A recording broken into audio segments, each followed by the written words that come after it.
তওবার মাধ্যমে আমার আল্লাহর রেজামন্দি নসিব হয়, আমার নবীর ফুয়ুজাত নসিব হয়। আপনি যাচ্ছেন যাচ্ছেন যাচ্ছেন, মা দেখে আছে ছেলেকে, কাশ যদি ফেরত আসিস, কাশ যদি ফেরত আসিস। ছেলে যেতে আছে, মার চোখের পানি, মার চোখে পানি। ছেলে যখন আবার ফেরত আসে, মার যেমন খুশির কোনো অন্ত থাকে না, ঠিক সেভাবে আল্লাহর বান্দা যখন আমার নবীর দেখানো পথ থেকে সরে যায়, আমার আল্লাহ বারবার ডাকতে থাকেন, বান্দা ফেরত আয়, জীবন শেষ হওয়ার দেন। আমি তখন পরকালে তোর কোনো অ্যাপোলজি শুনবো না। তুই যদি আমাকে কোনো কিছু শোনাতে চাস তো এই দুনিয়ার মধ্যে শোনাতে হবে। আমি এখান থেকে চলে যাওয়ার পরে তোর কোনো অ্যাপোলজি শুনবো না। বান্দা যখন টার্ন করে, আল্লাহর দরবারে টার্ন করে, এটাকে তাওবা বলে। তাবা ইয়াতুবু মানে রাজা ইয়ারজিউ, রিটার্ন, ফেরত আসা, ব্যাক করা। বান্দা ব্যাক কোন জায়গায় করতেছে? আল্লাহর রাগ থেকে আল্লাহর রেজামন্দির দিকে, গুনাহ থেকে সওয়াবের দিকে, জাহান্নাম থেকে জান্নাতের দিকে, কান্না থেকে হাসির দিকে, ডিপ্রেশন থেকে, অসুস্থতা থেকে সুস্থতার দিকে ফেরত আসতেছে বান্দা। হায় হায়, এটা আপনারা মনের মনের মনের কান দিয়ে শুনবেন। বান্দা ফেরত আসার দের, আমার আল্লাহ দেখেন বান্দার প্রতি দয়া। শয়তান আবার আমার বান্দাকে না গুমরা করে ফেলে। সে আসতে দেরি হচ্ছে, সে আসতে দেরি হচ্ছে, তাকে আর আসতে দেয় নাই, সেই শুধু টার্ন করেছে। আমার আল্লাহ এখান থেকে দৌড় দিয়ে বান্দার কাছে গেছে। আমার আল্লাহ এখান থেকে, এখন আল্লাহ তো আর দৌড় দেবেন না, দৌড় দেওয়ার জন্য তো শরীরের দরকার। দৌড় মানে কি? দৌড় মানে আমার আল্লাহ ফেরেশতা পাঠিয়ে আল্লাহর রহমতের চাদরের মধ্যে আবৃত করে ফেলে, যেন শয়তান তাকে আর ধোঁকা দিতে না পারে। সেই কারণে বান্দা ফেরত আসলে বান্দাকে বলে তায়েব, তায়েব মানে ফেরত আসছে। আর আল্লাহ যেহেতু দ্রুত যান, তো আল্লাহকে বলা হচ্ছে তাওয়াব। বান্দা তায়েব, আল্লাহ তাওয়াব। বান্দা আসে হেঁটে, আল্লাহ যান দৌড়াইয়া। বুঝতে পেরেছেন আপনারা? সেই পরিমাণ মায়া মহব্বত আমার আল্লাহ আমাদেরকে করে। কিন্তু আজীব বিষয়, দুঃখ দুর্দশার মধ্যে আমরা এর কথা এরে, ওর কথা এরে, এর কথা এরে। ঘরের মা বোনদেরকে দেখেন, মাঝে মধ্যে আমার ইচ্ছে করে দূরে কোথাও চলে যায়, কি বক ছাড়া আরেকজনের কথা বাদে আমাদেরকে দেখলে বোঝা যায় না যে আমরা ইন্তেকাল করব, মালাকুল মউত আসবেন, ছোটখাটো একটা কিয়ামত আমার ঘরের মধ্যে বর্পা হবে। আমার জীবনে কবরের বিকাল নামে একটা জিনিস আছে, আখিরাত পড়ে আছে। 50-60 বছরের জীবন অতিক্রম করার পরে আল্লাহ পাক জানে কত হাজার বছরের জিন্দেগি। কিন্তু আমাদের জীবন দেখেন, কিছু লোভ, কিছু লালসা, কিছু দুনিয়াদারি, গালি আমাদের আজীব জীবনের মধ্যে আমাদেরকে ফেলে দিয়েছে। আমার নবী নারাজ হয়েছেন, আল্লাহ নারাজ হয়েছেন। মাওলা যদি নারাজ না হতেন, আমাদের জিন্দেগির মধ্যে এত অস্থিরতা নেমে আসতো না। আল্লাহ পাকের শুকরিয়া, আমার নবী মদিনার জমিনের মধ্যে আরাম করছেন। নবী পাক যদি মদিনায় মুনাওয়ারার মধ্যে না থাকতেন, আল্লাহ এই ধরতিকে উলট পালট করে দিত। সেই পরিমাণ জুলম আমরা শুরু করেছি, সেই পরিমাণ অরাজকতা আমরা করি, মিথ্যা আমরা বলি, জুলুম আমরা করি, হজকেও আমরা তামাশা করেছি। সম্মানিত হাজী সাহেবান, যারা শুনবেন, যারা শুনছেন, বিনয়ের সাথে আরজ করব, যতদিন আমরা মক্কায়ে মুআজ্জামা মদিনায়ে মুনাওয়ারার মধ্যে থাকব, আমরা মোবাইল ব্যবহার করব না। আমরা জরুরি কোনো মেসেজ দেওয়া বাদে লাইভ বন্ধ করবেন। আপনার হজটাকে এই ফিতনার ডিভাইস দিয়ে নষ্ট করবেন না। আমি বিনয়ের সাথে, আমি জানি অসংখ্য মানুষ আপনারা শুনবেন, আপনারা এই ডিভাইসটাকে খতম করবেন। পুরা হজের মৌসুমে আমার আল্লাহর সঙ্গকে ফিল করবেন, এনজয় করবেন। মনে রাখবেন, আপনি মনে করছেন আপনি যার ঘরে মেহমানদাহি হয়ে গেছেন, উনি আপনার সম্পর্কে জানেন না, জানেন না। সুতরাং এহতেরাম, সম্মান, কথা কম বলা, বললে আস্তে আস্তে বলা, বেশি হাসি তামাশা না করা, খাওয়া দাওয়ার জন্য ফিতনা ফাসাদ জোরে চিল্লানি না দেওয়া। আমার আল্লাহ বলছেন, হজ করবা, হজ করলে ফালা রাফাস ওয়ালা ফুসুক ওয়ালা জিদাল, অশ্লীল কাজ, মন্দ কাজ, গালাগালি, মারামারি, এই সমস্ত গর্হিত কাজ থেকে নিজেকে দূরে রাখো যদি হজ করতে চাও। আমিও হাজী সাহেবানদের বলবো, নিজেকে তৈরি করেন।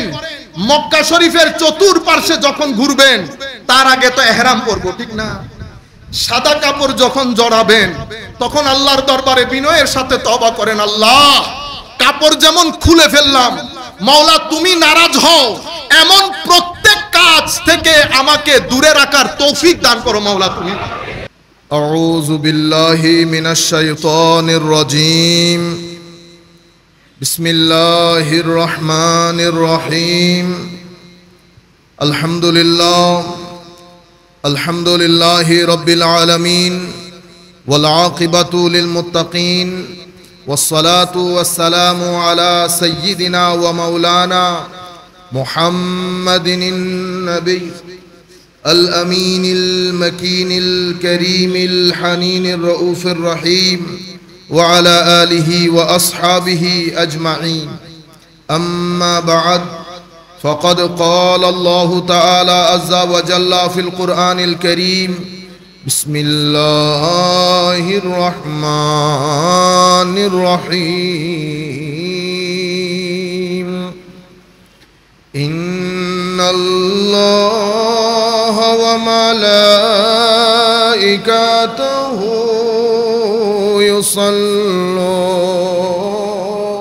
يصلون على النبي يا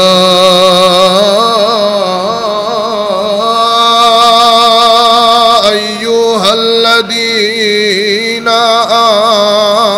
آمنوا صلوا عليه وسلموا تسليما. صلاة يا رسول الله عليكم، سلام يا حبيب الله عليكم، صلاة يا رسول الله عليكم، سلام يا حبيب الله عليكم. زیر رحمت کو زربر حال زارم یا رسول اللہ،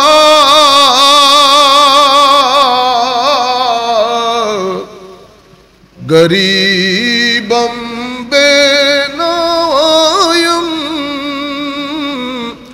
خاک سارم یا رسول اللہ، صلاۃ یا رسول اللہ علیکم، سلام یا حبیب اللہ علیکم. هو الحبیب الذی شفاعته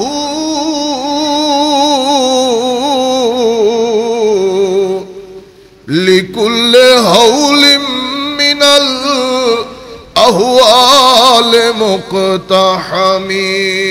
صلاة رسول الله عليكم، سلام يا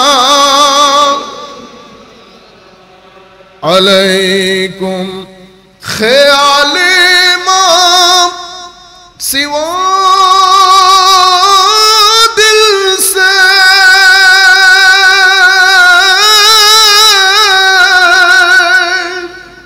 مٹھا دو یا رسول اللہ،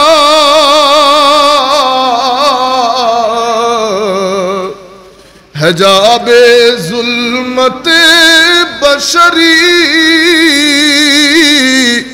اٹھا دو یا رسول اللہ، صلاۃ یا رسول اللہ আলাইকুম সালামুন ইয়া হাবিবাল্লাহ আলাইকুম বিসমিল্লাহির রহমানির রহিম আল হজ্জু আশহুরুম মা'লুমাত ফামান ফারাদা ফীহিন্নাল হজ্জা ফালা রাফাসা ওয়ালা ফুসুকা ওয়ালা জিদালা ফিল হজ্জ ওয়ামা তাফআলু মিন খাইরিন ইয়ালামুহুল্লাহ وتزودوا فإن خير الزاد التقوى واتقوني يا أولي الألباب صدق الله مولانا العظيم وصدق رسوله النبي الحبيب الكريم ونحن على ذلك لمن الشاهدين والشاكرين رب صل وسلم وبارك عليه উপস্থিত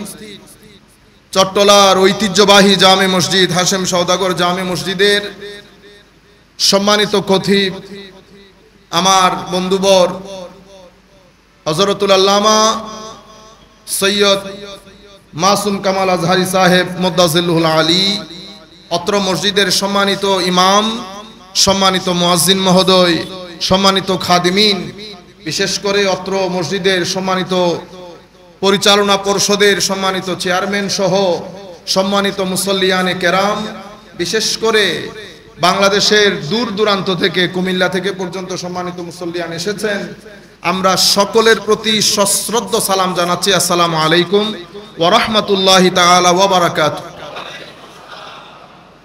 সম্মানিত উপস্থিতি, সময় অনেক সংক্ষিপ্ত। আমরা হজ বিষয়ক অসংখ্য আমাদের যারা হজ করতে যাচ্ছেন বা এখনো যান নাই, যাবেন, প্রত্যেকের অনুরোধ ছিল আমরা যেন এই জুমাতে হজ সংক্রান্ত কিছু কথা বলি। কারণ হজের আলোচনার মধ্যে বেশিরভাগ ক্ষেত্রে আমরা মাসলা মাসাইলের কথা বলি। এটা করা হালাল, এটা করা হারাম, এটা করা ওয়াজিব, এটা করা ফরজ। এগুলা আপন আপন জায়গায় অসম্ভব গুরুত্বপূর্ণ, কোনো সন্দেহ নাই। কারণ আমি যদি হজের ফরজ ওয়াজিব না জানি তাহলে তো আমার হজ হবে না। ফরজ ওয়াজিব যেমন হজের জন্য গুরুত্বপূর্ণ, ঠিক সেইভাবে হজের রুহানিয়ত বুঝাও গুরুত্বপূর্ণ। কারণ হজ হযরত ইব্রাহিম আলাইহিস সালামকে ঘিরে, তো আমরা মাকামে ইব্রাহিমের মধ্যে নামাজ আদায় করি, ঠিক না? হযরতে দাতা গঞ্জে বখশ আলী হুজবেরি কাশফুল মাহজুব, উনি হুজুর গৌসুল আজম আব্দুল কাদের জিলানী রাদিয়াল্লাহু তাআলা আনহু দুনিয়াতে আসার প্রায় 150-250 বছর আগের লোক, প্রথম যুগের আল্লাহর ওলি যাদেরকে ধরা হয়। উনি আবার ইমাম কুশাইরি রাদিয়াল্লাহু তাআলা আনহু, ইনারা প্রথম যুগের আল্লাহর ওলিদের মধ্যে ওনাদের নাম আসে। ওনার ছাত্র হুজুর, তাইলে গৌসুল আজম, হুজুর গৌসুল আজমের 150-200 বছর আগে, মানে আপনারা বুঝতে পারতেছেন হুজুর গৌসুল আজম 500 থেকে 600 হিজরির মাঝখানের লোক। হুজুর ইমাম গাজালি হুজুর গৌসুল আজমের থেকে প্রায় 20 বছরের বড়। সৈয়দি সানাদি হুজ্জাতুল ইসলাম ইমাম গাজালি রহমতুল্লাহ আলাইহি 500-600 হিজরির মাঝখানের লোক। ইনারা হচ্ছেন আবার 300 থেকে 400 হিজরির মাঝখানের লোক। আপনি যদি আবার জুনাইদ বুগদাদি, মারুফ কারখি, দাউদ আত-তাই, সাহাল তুস্তারি, হাবিব আল আজমি, ওনাদের দিকে যান তো ওনারা হচ্ছেন 150 থেকে 250 হিজরির মাঝখানের লোক। কারণ আপনি যদি বলেন পীর মুরিদি দুনিয়াতে আজকে আসছে, তাহলে বলতে হবে ইন্না লিল্লাহি ওয়া ইন্না ইলাইহি রাজিউন। আপনারা বুঝতে পেরেছেন? তাহলে এটা বাংলাদেশ, ইন্ডিয়া, পাকিস্তানের বিষয় না। আমি আপনাকে 1.5 থেকে 250 হিজরির মাঝখান যখন বলতেছি, তো এখানে কারো কারো পীর তাবেও তাবেঈনদের সাথে লাগানো, কারো কারো পীর তাবেও তাবেঈনদের সাথে লাগানো, কারো কারো পীর কেউ কেউ এখানের মধ্যে তাবেও তাবেঈনদের সময়কালের লোক। তাহলে প্রথম যুগ থেকে ধারাবাহিকভাবে সনদের সাথে সুফিয়ায়ে কেরাম বিশ্বব্যাপী খেদমত করেছেন। কাশফুল মাহজুবের মধ্যে দাতা গঞ্জ বখশ আলী হুজবেরি রাদিয়াল্লাহু তাআলা আনহু হজ কি, কিভাবে করতে হয় সেই ব্যাপারে উনি আলোকপাত করেছেন। কিন্তু সুফিয়ায়ে কেরামের কিতাবের মধ্যে ফরজ ওয়াজিবের বিষয় আসে না। কিসের বিষয় আসে? কলব বাতেনের বিষয়। কিসের বিষয়? কলব বাতেনের বিষয়। তো উনি একটা গুরুত্বপূর্ণ মেসেজ দিয়েছেন আমাদেরকে। বা আমরা সবাই গিয়ে মাকাম ইব্রাহিমে নামাজ পড়ি, তো মাকাম ইব্রাহিম মানে কি? তো মাকাম ইব্রাহিম মানে ইব্রাহিম আলাইহিস সালামের স্টেশন, মানে যেখানে দাঁড়িয়ে উনি কাজ করেছেন সেটা। হুজুর দাতা গঞ্জে বখশ আলী হুজবেরি বলতেছেন, মনে রাখো আল্লাহর বান্দারা, মাকাম ইব্রাহিম দুইটা। কয়টা? দুইটা। একটা হচ্ছে হযরত ইব্রাহিম আলাইহিস সালামের শরীর মুবারক, যেটার সাথে লেগেছে ওইটা মাকাম ইব্রাহিম, ওইটা মক্কা শরীফের মধ্যে। ওইটা কোথায়? মক্কা শরীফের মধ্যে। আরেকটা মাকাম ইব্রাহিম হচ্ছে খুল্লাতে ইব্রাহিম, মানে যেই কারণে আল্লাহ আল্লাহর নবী ইব্রাহিম আলাইহিস সালামকে নিজের বন্ধুত্বের মাকাম দান করেছেন। তো এটা হচ্ছে মাকামে খুল্লাতে ইব্রাহিম, মানে ইব্রাহিম আলাইহিস সালামের বন্ধুত্বের মাকাম। আরেকটা হচ্ছে মাকামে জিসমে ইব্রাহিম, যেটা হচ্ছে ইব্রাহিম আলাইহিস সালামের শারীরিক অবস্থানের মাকাম। তো শারীরিক অবস্থান মক্কা শরীফে, বন্ধুত্বের অবস্থান আল্লাহ পাক জানে আল্লাহ ইব্রাহিমের বন্ধুত্বের মাকামকে কোথায় স্থাপিত করেছেন। তো হযরতে দাতা গঞ্জ বখশ বলতেছেন, হাজী সাহেবান শুধু মক্কা শরীফে দাঁড়িয়ে ইব্রাহিম আলাইহিস সালামের জিসিমের হক আদায় করলে হবে না, মক্কা শরীফে দাঁড়ানোর সাথে সাথে আমাকে এটাও বুঝতে হবে আল্লাহ কোন কারণে ইব্রাহিমকে মাকামে খুল্লাত দান করেছেন। মানে ইহরাম, কাপড় খুলে ইহরাম পরে ফেললাম, এটা হজ, কিন্তু কাপড় খোলার সাথে আরো অনেক কিছু খোলা জড়িত। কি কি খোলা? চোখের কাপড় খুলতে হয়, চোখকেও ইহরাম পরাইতে হয়, মুখের কাপড়ও খুলতে হয়, মুখকেও ইহরাম পরাইতে হয়, কলব বাতিনকে ইহরাম পরাইতে হয়।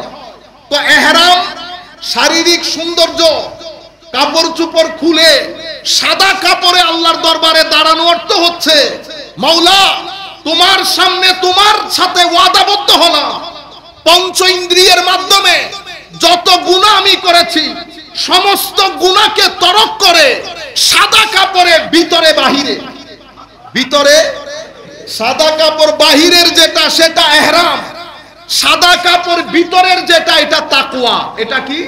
তাকওয়া। দুই কাপড় একসাথে হলে হাজি হাজি হয়। হযরতে শাকীক বলখী রাদিয়াল্লাহু তাআলা আনহু হজে যাবেন, নিয়ত করেছেন।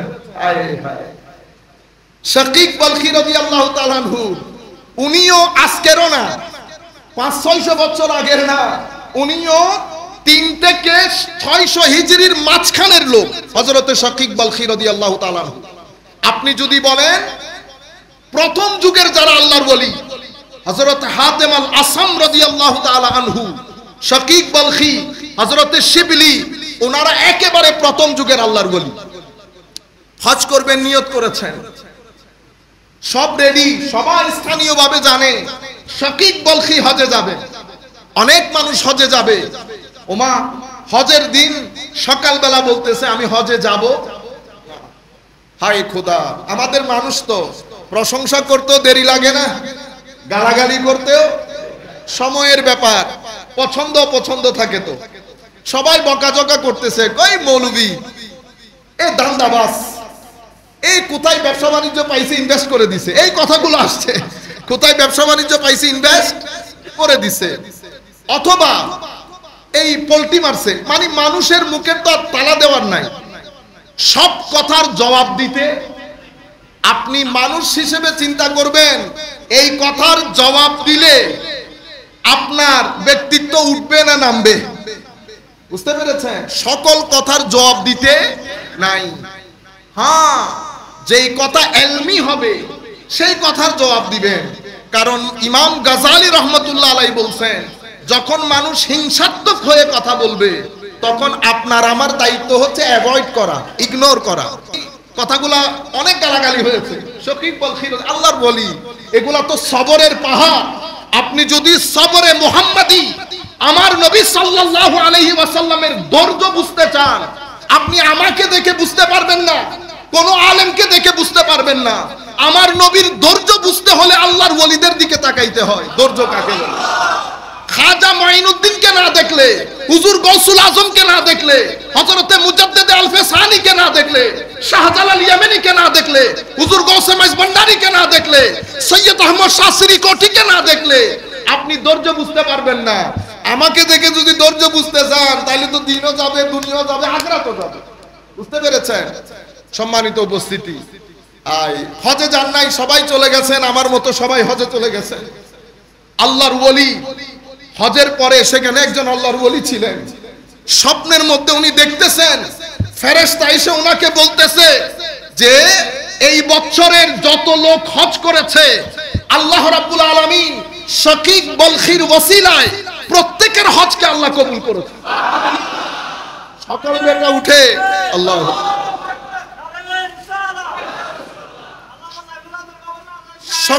সকালে উঠে আল্লাহর ওলি খুঁজতেছে শাকিক বলখিকে, কোন না বলে বুদয় চুপে চুপে এসেছে, এদিক সেদিক খুঁজে। তখন তার লাখ মানুষ হজে যেত না, এই বাড়ির লোক এই বাড়ির লোককে চিনত।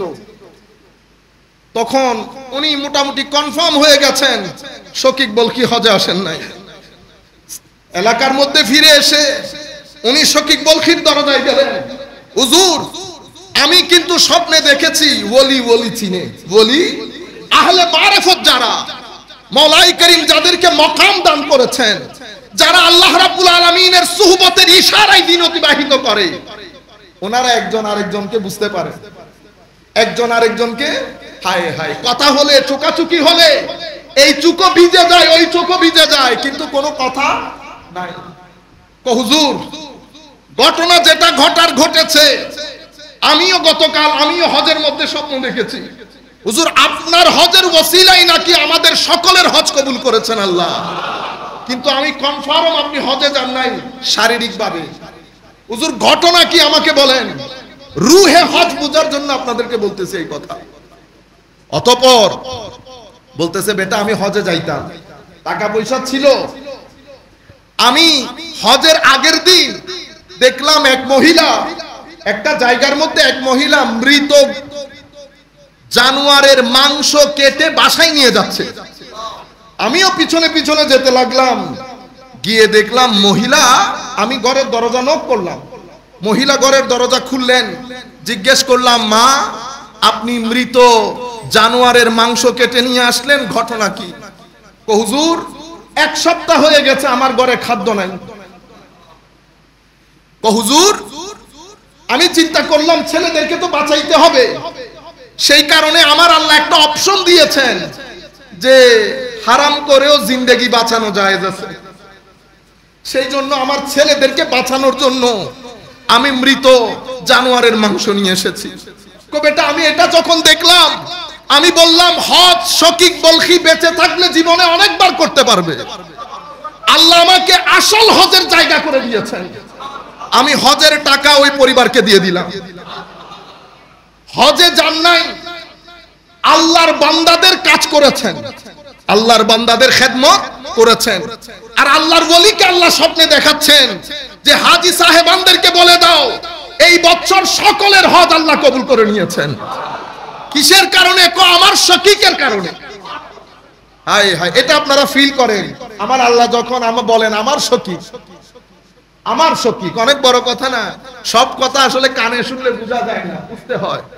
আমি ইউথদেরকে বিশেষ করে বলবো এখন, সম্মানিত ভাইয়েরা, আমি যদি এখন আপনাদেরকে জিজ্ঞেস করি জীবনের অপোজিট শব্দ কি, আমার ম্যাক্সিমাম ছেলেপুলে বলবে জীবনের অপোজিট শব্দ মৃত্যু, ঠিক না?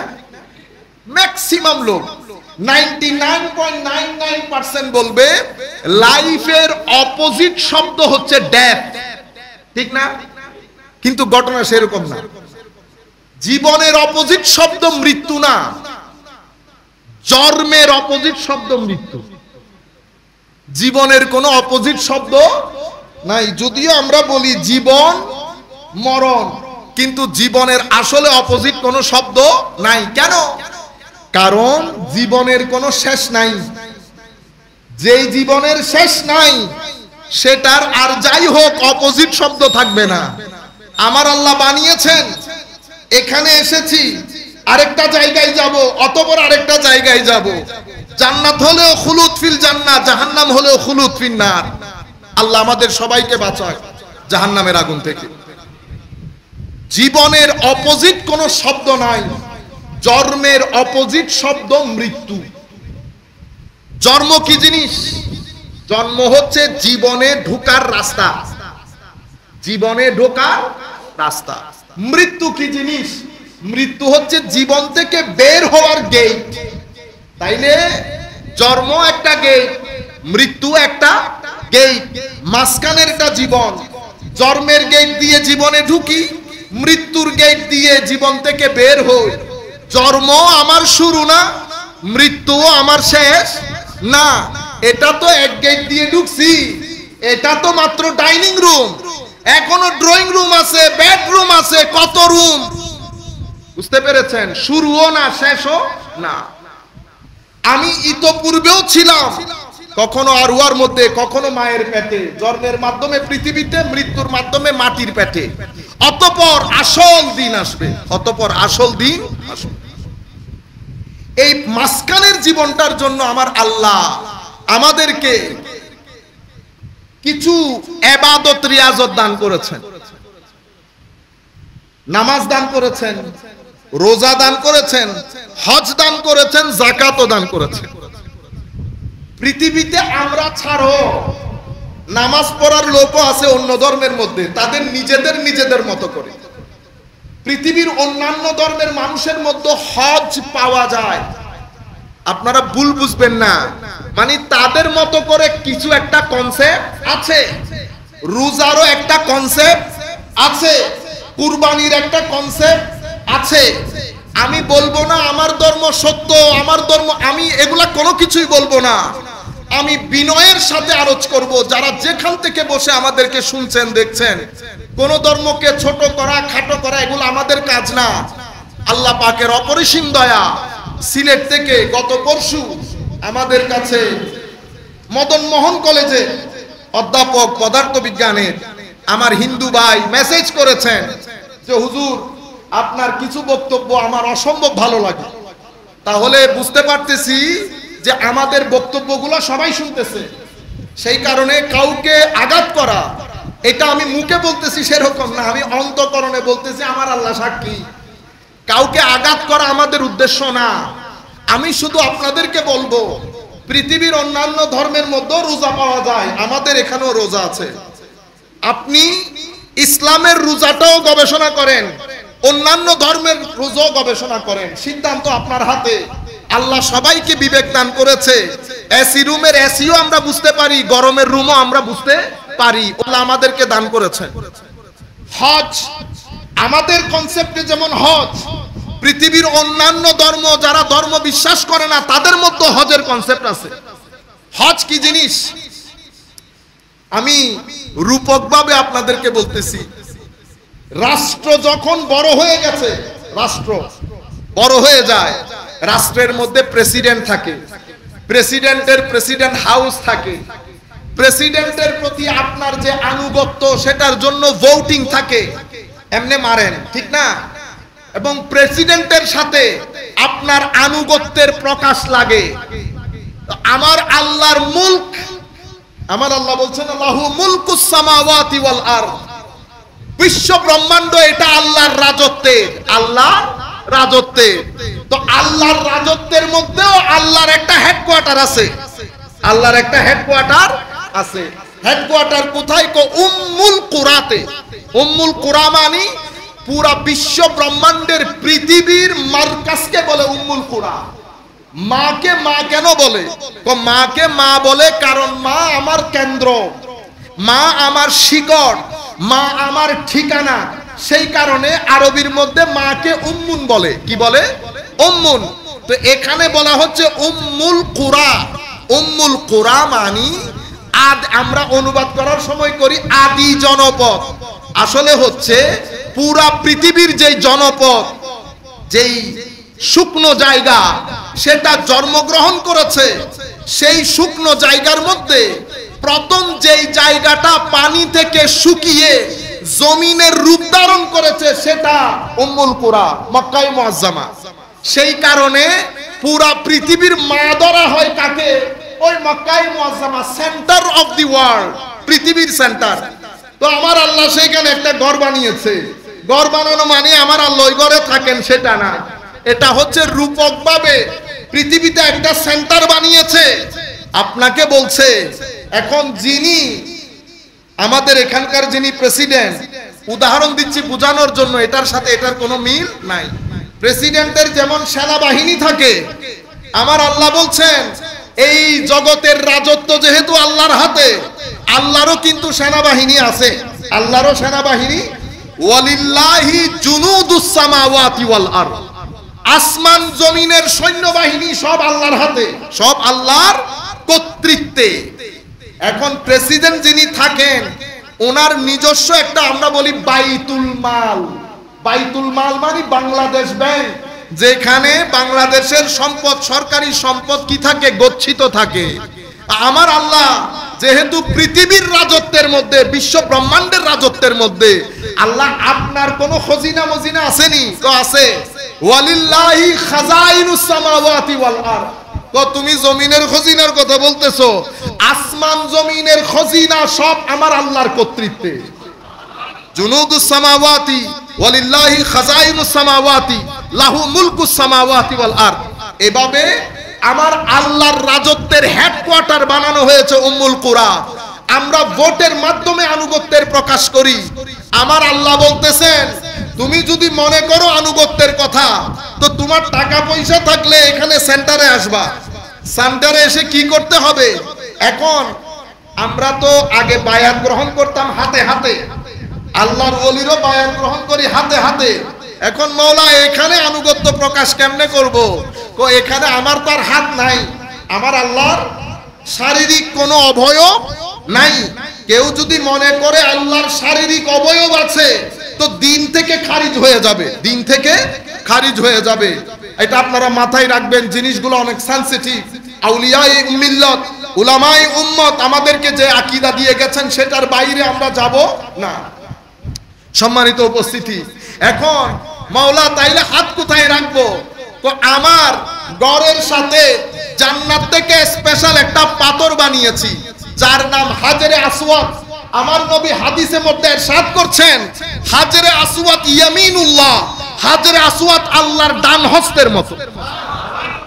আমরা কি করি? যখন উমরা শুরু করি, আগে হাজরে আসওয়াদের মধ্যে মুখ দিতে না পারলে দূর থেকে হাত দিয়ে ইশারা করি যে আমি আপনার পরিপূর্ণ আনুগত্য প্রকাশ করছি। এটা আমি আপনাদেরকে মেটাফরিক্যালি বললাম। এখন আনুগত্য প্রকাশ করলাম। হজ থেকে ফেরার পর সেই আনুগত্যের কথা আমাদের মাথায় থাকে না, আমরা মোস্টলি বিদ্রোহীতে পরিণত হই। সম্মানিত উপস্থিতি, যেখান থেকে আমি কথাগুলো শুরু করতে চাচ্ছিলাম, সম্মানিত হাজী সাহেবান যারা হজে যাচ্ছেন অথবা হজে অলরেডি চলে গেছেন, দেখেন প্রথম বিষয় যেটা আপনারা মাথায় রাখবেন সেটা হচ্ছে আমি আল্লাহর মেহমান। আমি আল্লাহর, এটা তো আমরা শুনি কিন্তু জিনিসটা ফিল করেন। আল্লাহর মেহমান হওয়ার জন্য, আমি আল্লাহর মেহমান হওয়ার জন্য প্রথম যেই বিষয় আমার জিম্মাদারি সেটা হচ্ছে নিজেকে তৈরি করা, নিজেকে তৈরি করা। আমি আল্লাহর মেহমান হওয়ার যোগ্য কিনা সেটা নিজের দিকে খেয়াল করে আল্লাহর মেহমানদারি গ্রহণ করার জন্য নিজেকে ভিতর বাহিরে তৈরি করা। আমার আল্লাহ বলছেন ওয়াতাজাওয়াদু, হজে আসার জন্য খাবার দাবার কাপড় চোপড় অনেক কিছু আমাদের প্রয়োজন হয়, কিন্তু আমার আল্লাহ বলছেন ওয়াতাজাওয়াদু ফাইন্না খায়রাজ যাত, যেই সম্পদ তোমরা নিয়ে হজে আসতেছো সেই সম্পদের সবচেয়ে উত্তম সম্পদ হচ্ছে তাকওয়া। কি জিনিস? তাকওয়া। তাকওয়া কাকে বলে আমার ভাইয়েরা? উলামায়ে কেরাম যার যার মতো করে ব্যাখ্যা করেন, আপনারাও জানেন। তাকওয়া মানে আল্লাহর ভীতি, কিন্তু আমি ইউথকে বোঝানোর জন্য একটু ডিফারেন্টলি কথাটা বলি। এই পৃথিবীতে মওলাই করিম ভালো জিনিস যেমন সৃষ্টি করেছেন, আমার আল্লাহ মন্দ জিনিসও সৃষ্টি করেছেন, কারণ এটা পরীক্ষার জায়গা। এখানে মন্দ না থাকলে পরীক্ষা হবে না, শুধু ভালো দিয়ে পরীক্ষা হয় না। ভালো সৃষ্টি করেছেন, মন্দ সৃষ্টি করেছেন। এটা টিভি, এখানে নাচ চলছে, এটাও টিভি, এখানে নাটক চলছে। এখন সিদ্ধান্ত আমার, আমি নাটক দেখব না নাচ দেখব? নাচ দেখলে কি লাভ, নাটক দেখলে কি ক্ষতি?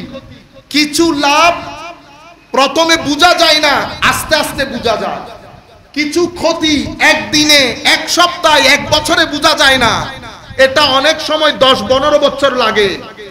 আল্লাহর দুনিয়ার মধ্যে ভালো এবং মন্দ, আপনি যখন ভালো জিনিস দেখবেন, ভালো জিনিস বলবেন, ভালো জিনিস শুনবেন, হালাল জিনিস দেবেন, এই পৃথিবীকে আল্লাহ ফুল অফ এনার্জি বানিয়েছেন। কি বানিয়েছেন? এনার্জি। এটা তো আপনারা জানার কথা। পুরা পৃথিবী একটা শক্তির উপর, আমরাও এনার্জেটিক বিং। এনার্জি না থাকলে এই 5 ফিট 7 ইঞ্চির মানুষ সেকেন্ডের মধ্যে ঘুরে পড়ে যাচ্ছে। কি শেষ হয়ে গেছে? এনার্জি শেষ হয়ে গেছে। আমাদেরকে এখানে এনার্জি গ্রহণ করতে হয়। এনার্জি 2 ধরনের, একটা পেটে খাদ্য দিয়ে ভিটামিন, প্রোটিন, ক্যালোরির মাধ্যমে শরীরের জন্য ভিটামিন অর্জন করে এনার্জি অর্জন করা। আরেকটা হচ্ছে পঞ্চ ইন্দ্রিয়ের মাধ্যমে আল্লাহ প্রদত্ত ভালো জিনিসগুলো এনজয় করে কলব বাতেনের মধ্যে নূরের এনার্জি নেওয়া। আমার জন্য ভিটামিন যেমন দরকার, আমার কলব বাতেনের মধ্যে নূরের এনার্জিও দরকার। শুধু ভিটামিন দিয়ে আপনি পৃথিবীতে সারভাইভ করতে পারবেন না। পৃথিবীকে আপনি দুশ্চিন্তা, হতাশা, ডিপ্রেশন এগুলা থেকে পৃথিবীকে রক্ষা করতে পারবেন না। আমাদের জন্য 2 এনার্জি দরকার।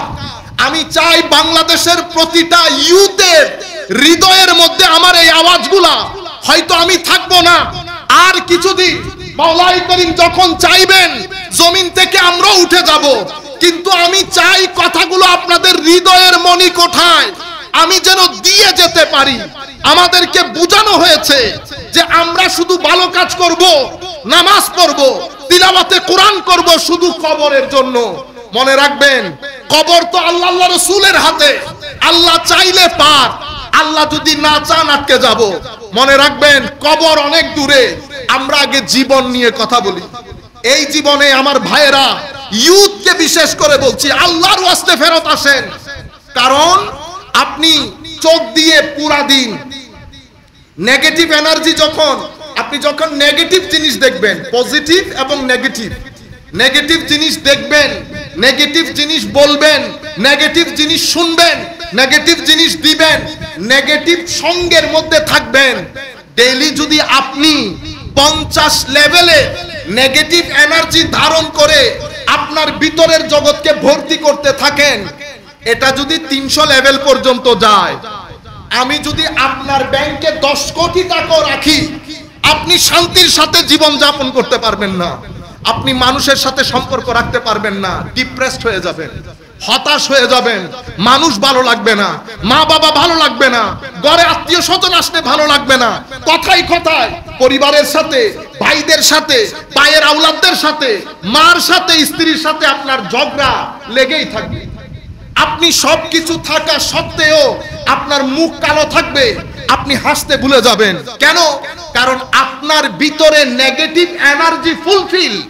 ঠিক যেভাবে আপনার গ্যাসের কারণে গ্যাস্ট্রিক হয়ে পেট খালি থাকা সত্ত্বেও আপনার খিদা মেহসুস হয় না, খিদা অনুভব হয় না, ঠিক সেভাবে রুহানি জগতের মধ্যে যখন নেগেটিভ এনার্জি থাকে, তো নেগেটিভ এনার্জি আপনাকে সবকিছু থাকা সত্ত্বেও একাকী বানিয়ে ফেলবে, অশান্তির আগুনে জ্বালাবে, অসুখের আগুনে জ্বালাবে। আপনি কোনোভাবেই নিজেকে আর ভালো মনে করতে পারবেন না। প্রত্যেক দিন আপনার মনে হবে, কাশ যদি চলে যেতে পারতাম, কাশ যদি মারা যেতাম। আপনি আপনার একেবারে ক্লোজ আত্মীয় স্বজন, বন্ধু বান্ধবের সংস্পর্শ আপনি আর নিতে পারবেন না। এটাকে আমরা আমাদের ইসলামিক ক্লাসিক্যাল সায়েন্সের মধ্যে গুনাহ বলি। কি বলি? গুনাহ। যেটা আমি নেগেটিভ এনার্জি বলছি, আমি ইউথদেরকে বলছি, আপনারা যদি চান তাইলে ডক্টর ডি হকিং ওনার বিশ্ব বরেণ্য কিতাব, বেস্টসেলার বুক, আপনারা ঘরের মধ্যে গিয়ে পড়তে পারেন, গুগল থেকে এটা ডাউনলোড করতে পারেন। আপলোড না ডাউনলোড কি বলেন আপনারা জানেন। Power versus force, power versus force, সাইকোলজির উপর লেখা অসম্ভব গুরুত্বপূর্ণ কিতাব, বেস্টসেলার বুক। এখানে উনি পুরো বিষয়গুলো, বর্তমান বিশ্বের ডিপ্রেশন কোন জায়গা থেকে শুরু, কেন ডিপ্রেশন, উনি উনার মতো আলোচনা করেছেন। আমরা আপনাদেরকে আমাদের ভাষায় বলছি। আপনি যখন এই কথাগুলো বললাম, আপনি যখন নিজেকে তৈরি করবেন, প্রথম তৈরি তওবা দিয়ে। কি দিয়ে? তওবা। আল্লাহ আপনার দরবারে তওবা করছি, নেগেটিভ এনার্জি ভিতর থেকে সরানোর জন্য তওবার কোনো বিকল্প নাই। আপনি যখন তওবা করবেন, তওবার মাধ্যমে আমার আল্লাহর রেজামন্দি নসিব হয়, আমার নবীর ফুয়ুজাত নসিব হয়। আপনি যাচ্ছেন যাচ্ছেন যাচ্ছেন, মা দেখে আছে ছেলেকে, কাশ যদি ফেরত আসিস, কাশ যদি ফেরত আসিস। ছেলে যেতে আছে, মার চোখের পানি, মার চোখে পানি। ছেলে যখন আবার ফেরত আসে, মার যেমন খুশির কোনো অন্ত থাকে না, ঠিক সেভাবে আল্লাহর বান্দা যখন আমার নবীর দেখানো পথ থেকে সরে যায়, আমার আল্লাহ বারবার ডাকতে থাকেন, বান্দা ফেরত আয়, জীবন শেষ হওয়ার দেন। আমি তখন পরকালে তোর কোনো অ্যাপোলজি শুনবো না। তুই যদি আমাকে কোনো কিছু শোনাতে চাস, তো এই দুনিয়ার মধ্যে শোনাতে হবে। আমি এখান থেকে চলে যাওয়ার পরে তোর কোনো অ্যাপোলজি শুনবো না। বান্দা যখন টার্ন করে, আল্লাহর দরবারে টার্ন করে, এটাকে তাওবা বলে। তাবা ইয়াতুবু মানে রাজা ইয়ারজিউ, রিটার্ন, ফেরত আসা, ব্যাক করা। বান্দা ব্যাক কোন জায়গায় করতেছে? আল্লাহর রাগ থেকে আল্লাহর রেজামন্দির দিকে, গুনাহ থেকে সওয়াবের দিকে, জাহান্নাম থেকে জান্নাতের দিকে, কান্না থেকে হাসির দিকে, ডিপ্রেশন থেকে, অসুস্থতা থেকে সুস্থতার দিকে ফেরত আসতেছে বান্দা।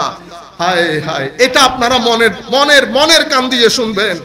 বান্দা ফেরত আসার দের, আমার আল্লাহ দেখেন বান্দার প্রতি দয়া। শয়তান আবার আমার বান্দাকে না গুমরাহ করে ফেলে। সে আসতে দেরি হচ্ছে, সে আসতে দেরি হচ্ছে, তাকে আর আসতে দেয় নাই, সেই শুধু টার্ন করেছে। আমার আল্লাহ এখান থেকে দৌড় দিয়ে বান্দার কাছে গেছে। আমার আল্লাহ এখান থেকে, এখন আল্লাহ তো আর দৌড় দেবেন না, দৌড় দেওয়ার জন্য তো শরীরের দরকার। দৌড় মানে কি? দৌড় মানে আমার আল্লাহ ফেরেশতা পাঠিয়ে আল্লাহর রহমতের চাদরের মধ্যে আবৃত করে ফেলে, যেন শয়তান তাকে আর ধোঁকা দিতে না পারে। সেই কারণে বান্দা ফেরত আসলে বান্দাকে বলে তায়েব, তায়েব মানে ফেরত আসছে। আর আল্লাহ যেহেতু দ্রুত যান, তো আল্লাহকে বলা হচ্ছে তাওয়াব। বান্দা তায়েব, আল্লাহ তাওয়াব। বান্দা আসে হেঁটে, আল্লাহ যান দৌড়াইয়া। বুঝতে পেরেছেন আপনারা? সেই পরিমাণ মায়া মহব্বত আমার আল্লাহ আমাদেরকে করে। কিন্তু আজীব বিষয়, দুঃখ দুর্দশার মধ্যে আমরা এর কথা এরে, ওর কথা এরে, এর কথা এরে।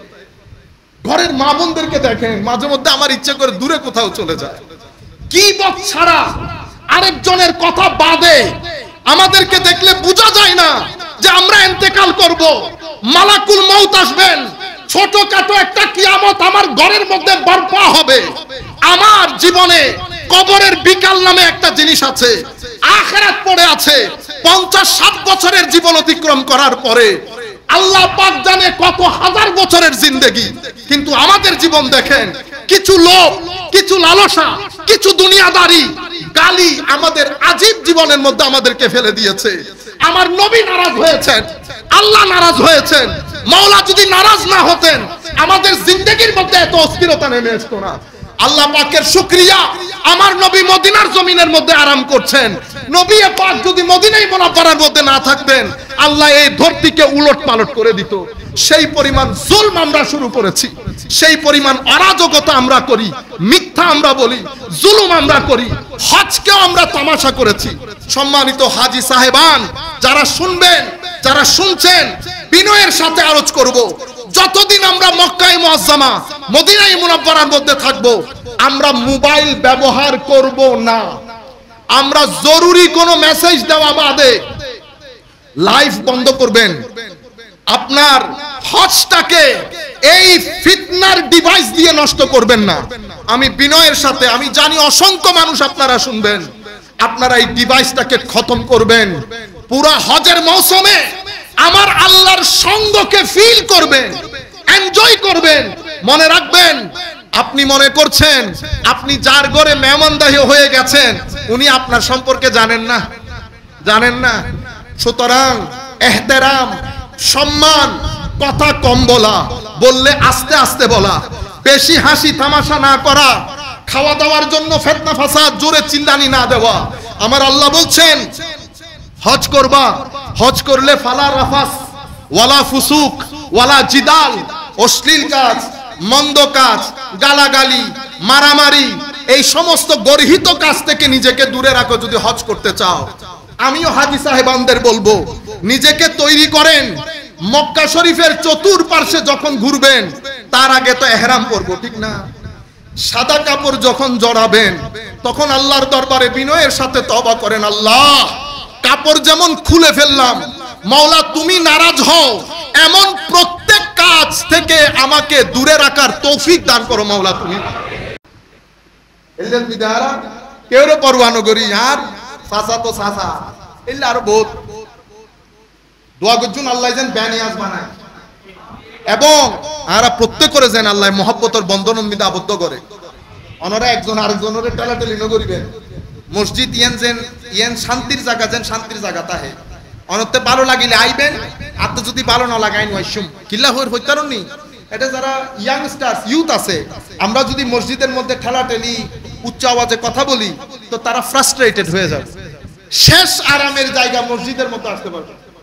আর আমাদের যে সমস্ত ভাইয়েরা আমিন জোরে বলা, আস্তে বলা, হাত তোলা, নামা, এগুলারে আসল ধর্ম মনে করেন, তাদেরকেও বলবো বাইরে আপনারটা আপনি তুলেন, হাত তুলতে তুলতে হাত একেবারে খুলে ফেলেন শরীর থেকে, কোনো অসুবিধা নাই, কিন্তু অন্য কাউকে ডিস্টার্ব করিয়েন না। অন্য কাউকে ডিস্টার্ব করবেন, আপনারটা আপনি করে চলে যাবেন।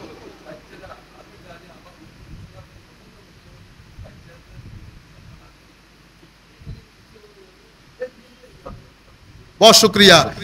এটা আমাদের জাতীয় এবং আন্তর্জাতিক দোষ। সেটা কি ইংল্যান্ডের মধ্যে সেই আমার চাচা এখন যে কথাটা বলতেছেন, इंग्लैंडের মধ্যে আমাদের মসজিদে কিছু পাকিস্তানি ভাইয়েরা আছে না, হ্যাঁ হ্যাঁ, बच्चों को पीछे लेके जाओ, ए बच्चे पीछे पीछे, ए अल्लाह पीछे, ओ बच्चे पीछे, आप कौन है? तो बच्चों को मस्जिद में लेके आओ, बच्चों को मस्जिद में, तो बच्चों को मस्जिद में लेके नहीं सिनेमा में लेके जाना। ओ यार अल्लाह का खौफ करो। বাচ্চাদেরকে মসজিদে নিয়ে আসবেন, বাচ্চাদেরকে ঘরের মধ্যে মসজিদের আদব শিখাবেন। মসজিদের মধ্যে আওয়াজ বেশি, ছোট বাচ্চা না, বাচ্চাদেরকে মসজিদে আনলে এখন থেকে যদি তরবিয়তটা না পায় এ তো ভবিষ্যতে মসজিদে আসতে চাইবে না। আর হচ্ছে মসজিদে আসার কারণে শারীরিক লাভও আছে, মানসিক লাভও আছে। শারীরিক মানসিক দুইটা লাভ আছে এবং এখানে আখলাক, তরবিয়ত, রুহানিয়ত এগুলাই মসজিদের মধ্যে পাওয়া যায়। এটা মসজিদের মধ্যে সেট করা থাকে। মসজিদ আল্লাহর খাস জায়গা হওয়ার কারণে মসজিদের মধ্যে যদি এসেও ঘুরে যান আপনার ভিতরে আগুন জ্বলবে। সুতরাং আপনারা মসজিদের মধ্যে প্রথম যে কয়েকটা জিনিস, উঁচু আওয়াজে কথা বলবেন না, সবাই একসাথে কথা বলবেন না। অনেক জিনিস, আমার সব জিনিস আপনার পছন্দ হবে এমন কোনো কথা আছে না। আপনার পছন্দ হইতে পারে, অপছন্দ হইতে পারে। পছন্দ হলে আলহামদুলিল্লাহ, অপছন্দ হলে তাওয়াক্কালতু আলাল্লাহ, ধৈর্য ধারণ করবেন। এবং মসজিদের মধ্যে কোনো ভালো পরামর্শ থাকলে সেটা সুন্দর করে মসজিদকে জানাবেন। খতিব সাহেব আছেন, মসজিদের পরিচালনা পর্ষদ আছেন, অথবা যেভাবে যেভাবে জানানো দরকার। আমি বিনয়ের সাথে অনুরোধ করছি, বিশেষ করে আমার ইউথের কারণে তারা ফ্রাস্ট্রেটেড হয়ে যায়। ইংল্যান্ডের মধ্যেও সেম, আমেরিকার মধ্যেও সেম। কারণ আমাদের লোকেরা যাইতো, আমরা কমিটি নিয়ে মারামারি, মসজিদের বিভিন্ন ইস্যু নিয়ে মারামারি, পরে ইউথ আর মসজিদে আসতে চায় না। তো আমরা যখন ইউথের কোনো প্রোগ্রাম করি মসজিদে করলে আসে না। তারা প্রথমে কি বলে জানেন, উস্তাদ নো মসজিদ। তো কোথায়? হলে। তো মসজিদে আসলে অসুবিধা কি? কোনো they people fight with each other. আপনারা বুঝতে পারছেন, এই কাজ যেন আমরা না করি। আল্লাহ রাব্বুল আলামিন আমাদের হামি ও নাসির হোক, মাওলাই করিম আমাদেরকে কবুল করুক। আমি আবার ধন্যবাদ জানাই আমাদের খতিব সাহেবকে। এতক্ষণ উনি বসে আছেন, আমরা কথা বলতেছি, উনারই মসজিদ, উনারই খেতাবত, উনি পারমিশন না দিলে এই কাজ হইতো না। আল্লাহ রাব্বুল আলামিন সবাইকে জাযায়ে খায়ের দান করুক।